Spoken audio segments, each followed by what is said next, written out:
Out of college, got a job at Mehlville High School in South County, and believe me, this was like being in a super city. When I grew up in Potosi, we came to St. Louis only for doctor's appointments, and we'd get a bag of White Castles on the way home, and I'd see a McDonald's and things I actually saw on TV commercials, and I thought, wow, I really made it when I came up to St. Louis. So when I moved here, it was really an experience for me, and it was part of that whole process of beginning to come out and just be who I was, and I met such wonderful people. Some are here.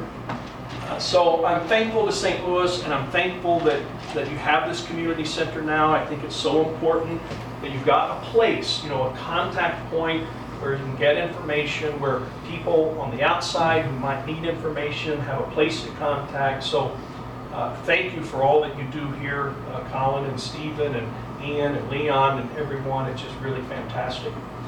I want to talk about two things. One is the beginning of the idea of History Month, and then I want to talk a little bit about Carol Cureton before she comes up to say a few words. I was teaching at Mehlville High School from 1990 on, teaching American history and American government primarily. And I was really big in celebrating the history months that existed at the time that I knew of, Black History Month in February, Women's History Month in March. There are others, but those were the two that I was familiar with, and that I would make certain that the school did something to recognize those. And as I began to learn more about the history of gay, lesbian, bisexual people, I was working on a master's degree at UMSL in history, and I was doing a lot of studying in that area. It just seemed to me natural that maybe we needed a particular month in which we could emphasize and make certain not to forget the history of people who were as we were. Carter Woodson in 1926 actually was a historian. He started what then was called Negro History Week. That became Black History Month, so that was very much the model. So when I sat down to think about it, and in terms of which month might be the good month, I thought about an academic calendar, obviously. School usually starts in August or so, or right at Labor Day, ends in May, maybe at the beginning of June. So in thinking about the calendar, it just seemed natural that October might be the right month. September, you're just getting started, that won't work. December, you're leaving, holidays, that's not good. January, you're just coming back. February already had Black History Month. March had Women's History Month. April, you're beginning to leave, final exams. So October seemed right. Plus, October had the added benefit of having been when the first March on Washington was. And that then, of course, was commemorated with National Coming Out Day. So you already had these events in October. Plus, frankly, Halloween is in October, and traditionally Halloween has been a holiday that many gay and lesbian people enjoy, perhaps more so than other holidays. So all of those sort of work together. And in January 1994, I sat down finally in my apartment down on Eiler Street, off Grand, about a block or so, and I typed up a proposal, 3 pages. I was very good record keeping at that point, because I've got everything here by date, and I've got the first proposal that I typed up, January 22nd, 1994, and ran it by a friend of mine who made some comments. And one comment he put on here, which was really interesting, he was afraid. He was a colleague at Mehlville High School. There were actually 10 of us gay and lesbian teachers at Mehlville High School at the time, but no one was interested in that being public information. But we were all friendly, we all knew each other, and I had him look this over. He was skeptical, and he felt I was getting in too deeply, and maybe I would get into some trouble because I hadn't come out yet at the high school. And he wrote here in the margins about this idea. He said, it will take about 75 years to become practiced, meaning Gay and Lesbian History Month, even then reluctantly by some honkies. She put in quote marks. So he was skeptical of the idea, but it really did take off pretty quickly.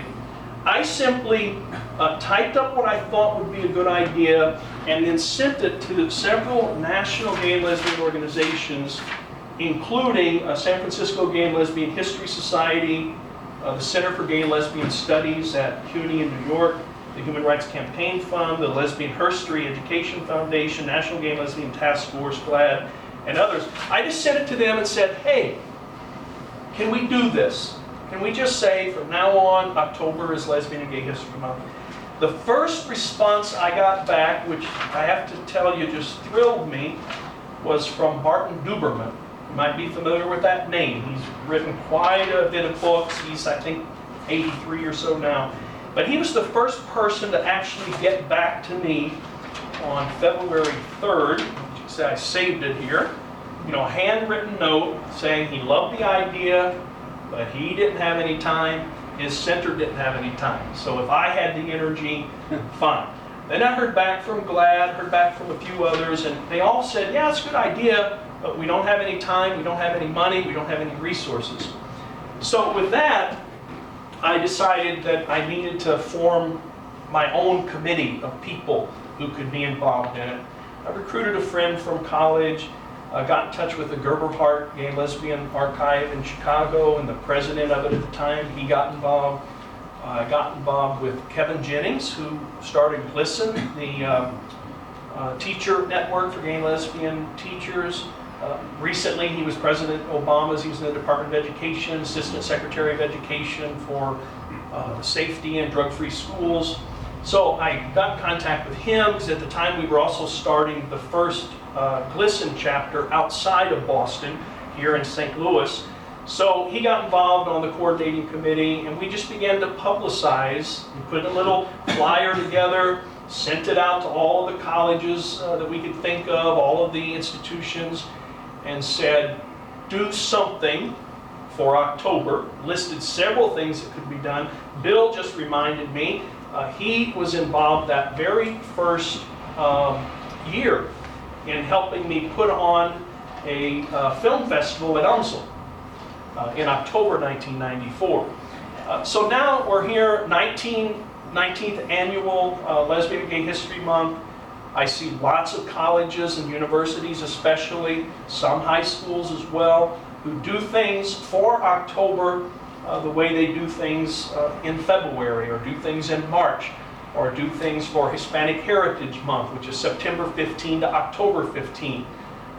So it's really a pleasure for me to see that. You know, sometimes we wonder, have I ever made a difference? Have I ever done anything that's, you know, helpful or beneficial?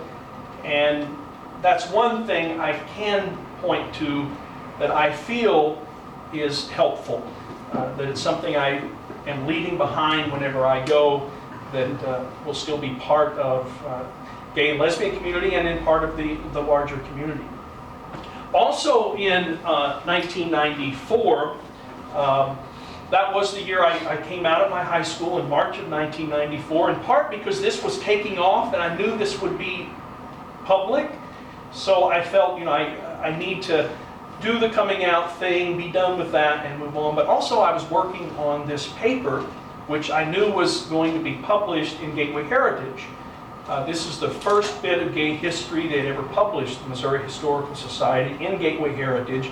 That was the front page of the article. It was like a 10 or 12 page article that they published in the paper about, as it says, the seed time of gay rights, Reverend Carol Cureton, the Metropolitan Community Church in Gay St. Louis, 1969 to 1980. So around about that time, and this brings me to the second point that I'd like to make today, I met Carol Cureton, but I never met her in person until today. But I got to know her so well. I could remember contacting her at the time she was living in Los Angeles, and I could detect the resistance in her voice when I was trying to get information from her. She was, in my mind, you know, I'd really put her up here as this iconic person, and only a politician would be happy thinking that people think of them as an icon, so she wasn't happy with that. She didn't like that idea that I was looking up to her so much. But I dove into those archives you were just talking about, and I found so much about her. I found so much about the Metropolitan Community Church. I found so much about the history of St. Louis, late 60s, early, mid, and late 1970s in terms of gay, lesbian, bisexual, transgender. That wasn't, then I think we just said gay and lesbian. Today we've added, rightly so, all of these other groups. So I was writing this history, and to introduce Carol, who promised me to say a few words, I had to really kind of insist, but she said she would. To introduce her, I just want to read a couple of paragraphs from this fall of 1994 Gateway Heritage. On arriving in St. Louis, Cureton commenced missionary work in the local gay and lesbian bars, distributing her card to patrons and posting flyers announcing the organization of a church that would not discriminate against homosexuals. Committed to calling St. Louis gays and lesbians out of their closets and into the first consciously gay and lesbian church fellowship in American history, Cureton also hoped to encourage homosexuals to become more public in demanding their rights as citizens of the United States. To make this possible, she wanted to build a community whose members could more freely present themselves in the, her words, overground as both gay and Christian.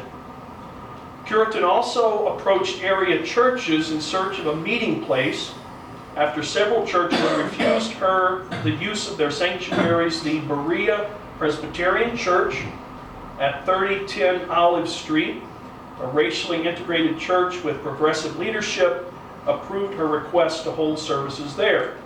The first gay church meeting in the history of St. Louis occurred at Berea on October 28, 1973. 10 people were present. So 39 years ago this month, the Universal Fellowship of Metropolitan Community Churches, founded by Reverend Troy Perry, a former Pentecostal preacher, had sent Carol here. Carol is from Poplar Bluff, graduated from Poplar Bluff High School, graduated from Southeast Missouri State University, then went out to California, eventually got involved in the UFMCC out there, the California, the LA church that actually had been firebombed at one point, shortly before I think Carol came here to St. Louis. MCC's mission extended beyond the construction of a spiritual community. It became a growing social and political organization for the area's Christian and non-Christian gays and lesbians. Individuals described as, quote, friends of MCC. Wilbur Wegener, for example, considers himself an atheist, yet he was an early supporter of the church. According to Wegener, the creation of a gay church provided a safe and effective way for the St. Louis gay and lesbian community to make its presence known, and the existence of the church strengthened individual lesbians and gays in such a way that many of them began the difficult process of publicly acknowledging their homosexuality. One more paragraph, if I may. According to the Milwaukee-based GPU News, a publication of that city's Gay People's Union, which sent correspondents to St. Louis to experience the church firsthand, MCC St. Louis had sparked a sense of community, and by the fall of 1974 had emerged as, quote, the spiritual, social, and political center of St. Louis's gay community. The GPU News story continues, as a sense of community grows, sparked by MCC in St. Louis, there can be little doubt that more will come. Creating a community of gays and lesbians had been, of course, Reverend Cureton's mission when she arrived in St. Louis a year earlier. So at that first church in St. Louis, up on Waterman Street, He had belonged to the Theosophical Society, had about a 250 to 300 seat auditorium, perfectly located, centrally located, excellent facility. From there, you had the beginning of a gay and lesbian community that was not bar-based. You'd had bars, you had had other institutions such as that, but this was one in the outside, in the daytime. This was evolved around the idea of spirituality and common community. So it really started there. A community center really started there. Pretty shortly it got its own space, but the first gay and lesbian community center, you can say, was in the basement of the MCC building over there on Waterman. So when you think about the history of St. Louis and the history of the gay and lesbian people of St. Louis, you do go back to MCC in 1973, 39 years ago this month. Carol served as the pastor there until 1977. She was the pastor when the fiasco in Dade County, Florida, with Anita Bryant. Remember the Save Our Children campaign. In fact, there was a rally at MCC after that awful vote as a result of Anita Bryant's propaganda about how dangerous gay people could be. There was a rally at MCC. Because of Lisa Wagaman, we have that on tape. I mean, I've heard that rally, which was just extraordinary to hear Carol speak and to hear Rick Garcia speak and to hear Galen Moon speak and these people who had been involved in the community in the 1970s. So shortly after that, 1977, shortly after that, Carol left the St. Louis area. You then had the second pastor, and the third, and the fourth, and the fifth. I don't know what they're on now, maybe the sixth pastor. But that institution has helped provide some sort of a location, a centralized area, even for people who are not Christian, even for people who are not even believers in any sort of religion. That's been a place for the community to stand together and speak together. As time went on and more organizations were formed here, it became less vital, less important. But in the early 1970s, throughout the 1970s, and even into the 1980s, it was the Metropolitan Community Church here in St. Louis that was a vital institution in the community. So I am really thrilled to finally see Carol, to hug Carol, because I've known her all these years, but never met her. Only through an archive, only through a phone call, only recently through a renewed friendship via Facebook have I known her. And I'm thrilled that she agreed to come here today and speak a few words. Carol?